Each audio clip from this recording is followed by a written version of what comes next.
Partnership. So here's where Carrie, if we're back to the game of facts before we bring up our next speaker, I've promised to share you some.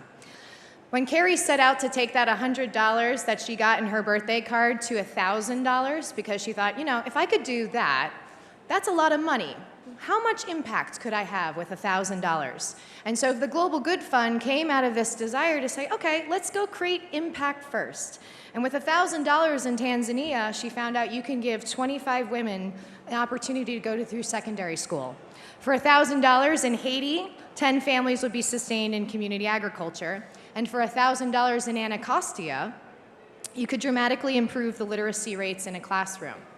That was her first round of research of understanding the power of impact of the dollar and how to leverage and maximize that impact. I think Carrie was inspired by hearing that. $1,000 is not that much money, and that's a lot of impact. She can raise that. I think she can. And hopefully lots more this evening.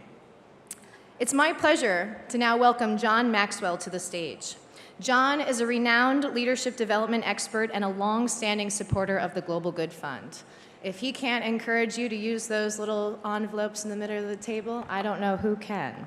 Thank you for being here, John.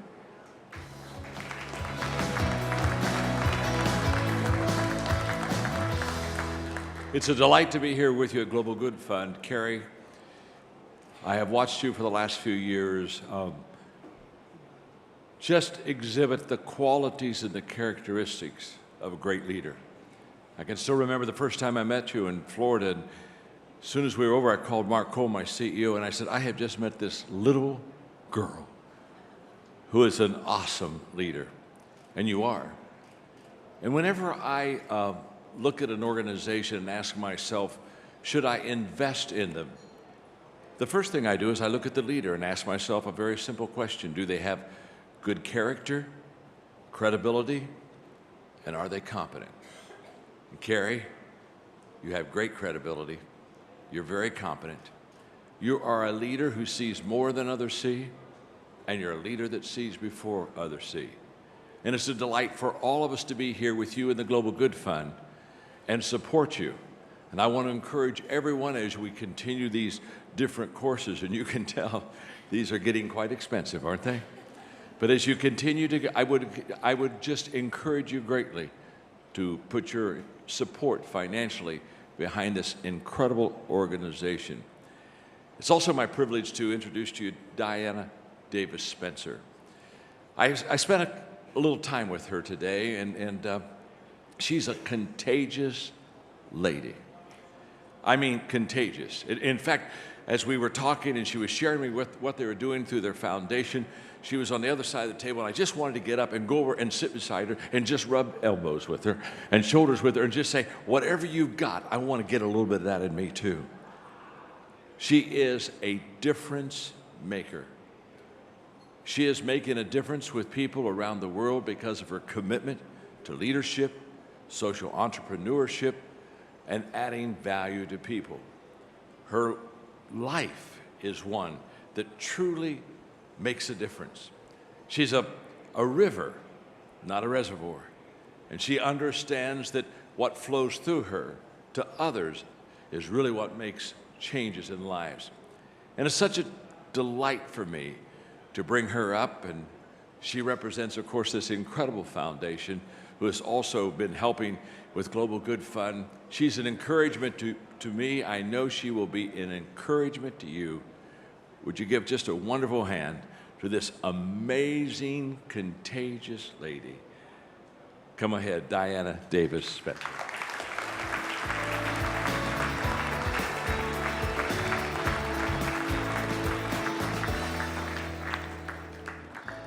Well, I am so excited to be here to meet these supercharged fellows. And John, thank you. I hope I can live up to you. You're totally awesome. And I loved learning today about your phenomenal projects around the world. Thank you for your selfless leadership and insightful writings. In fact, I pulled out an apt quote from one of them on leadership. Leaders, you say, must be close enough to relate to others, but far enough ahead to motivate them. Carrie certainly exemplifies just that. And because of her inspirational leadership, we decided to put the Global Good Fund up to a huge challenge. The challenge of seeking out and selecting fellows who could launch businesses and provide job opportunities for unemployed people over 50. The over 50 whose jobs suddenly disappeared. Sadly, this huge phenomenon is now the new norm. But we hope to create a rippling effect to start moving the needle. So, following Walt Disney's advice, if you can dream it, you can do it, we ask you, DDS Fellows, to dream big and to start launching an energized over 50 workforce.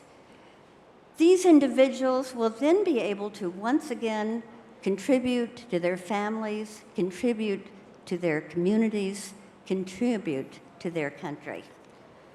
So my charge to you is, go be the change you wish to see.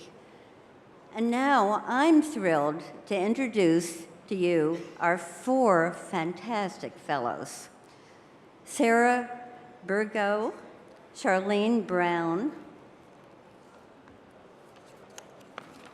Jia Maga, and Tom McDougall.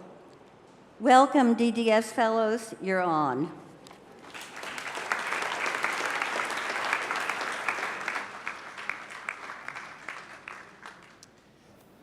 Please, raise your hand if you know someone awesome over 50 years old. Thank you. For me, the person is my dad. He dedicated 33 years of his life for the same company. That's a picture of us. But a few years ago, that company went broke, and he didn't have a job. And the worst part is that he couldn't find another one. And just like my dad, there are millions of Americans suffering from the exact same problem. My name is Gui Braga, and I'm the CEO and founder of Egalité. We're a company specialized on employing minorities. We believe in the value of diversity, and companies will have to figure out to leverage that. So we're from Brazil and helped over 4,000 people to find a job. And thanks to the Diana Davis Spencer Foundation and we're using our talent match technology to help workers over 50 years old in the US to find jobs. We believe a job dignifies a person and everyone should have the right of equal opportunities. Please visit us at egalite.us. Thank you.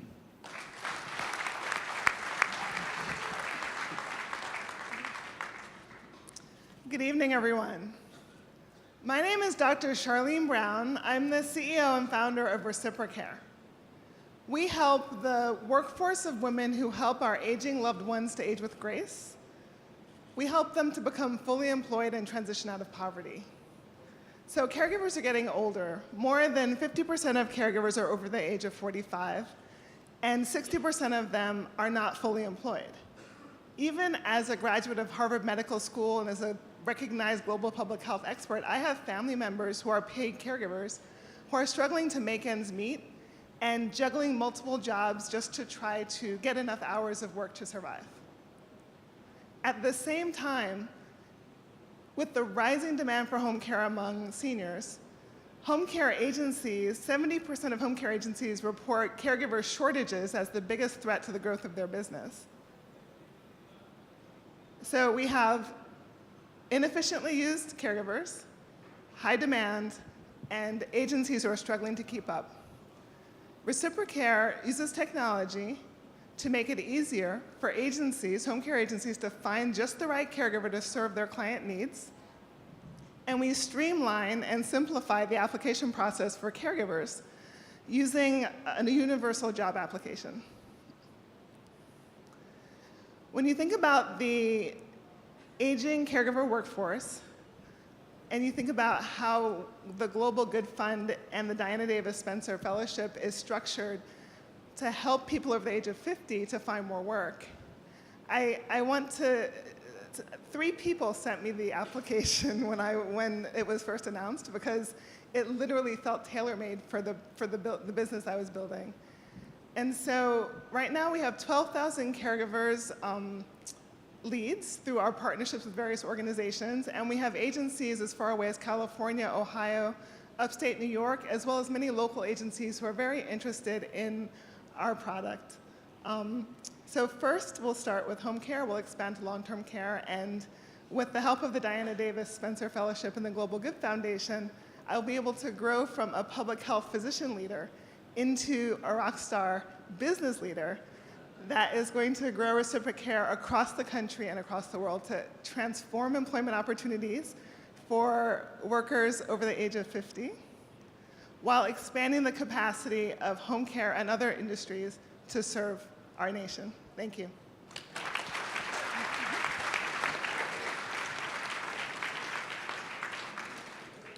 So good evening, everyone. So I'm Sarah. I'm the co-founder of CALSO, a San Francisco-based organization providing training and employment to unemployed population by leveraging the power of emerging tech industries.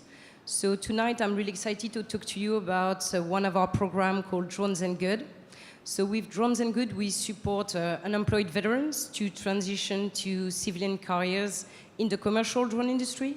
So we train them and place them for commercial drone operator position in the US.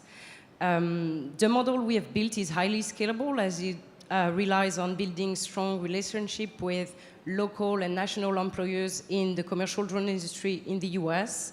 Today, in this industry, a lot of employers are veterans themselves, and so they clearly understand the value of having veterans be part of their organization. We trained 20 veterans last year in Northern California, and we are now trying to scale our operation to new states and train 60 additional training in the US. I'm really excited tonight to be part of this amazing community of social entrepreneurs, and I really would like to thank the Diana Davis Spencer Foundation for their amazing support and for this opportunity to be a Global Good Fund Fellow this year. Thank you.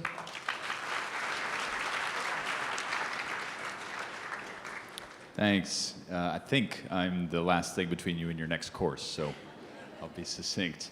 I'm Tom McDougall. I'm the founder of 4P Foods. We're a benefit corporation based right here in the Mid-Atlantic.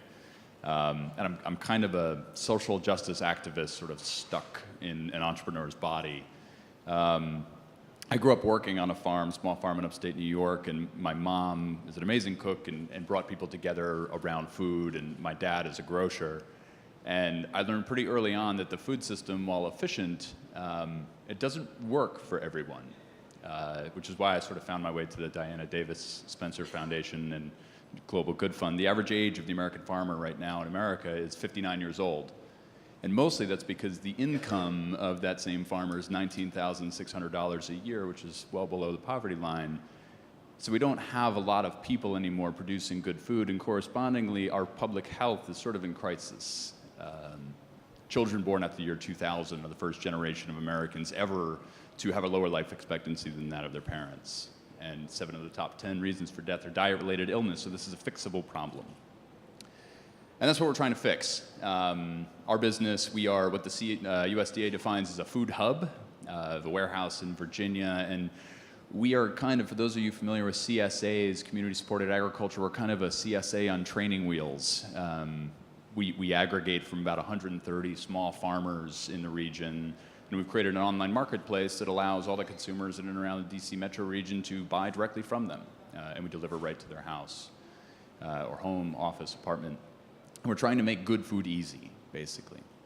And alone in the last 3 years, we've done exactly that. We're building a good food company But what we really want to do, what we really need, is to build an entirely new good food system. And we can't do that alone. So thank you to the Global Good Fund for making that possible, to Diana Davis Spencer Foundation, and to all of my fellows. This has truly been an inspirational few days, few months, but I have a feeling that it's only beginning. So I will close with the words of Jim Saunders, one of our peach farmers in Nelson County, Virginia. I had a conversation with him recently about what we're doing and why we're doing it and how fiery I feel about this. And he looked at me and he said, much in the same way that I think all of us look at you and say, well, gee, this really charges my batteries. So thank you for charging our batteries and making this possible.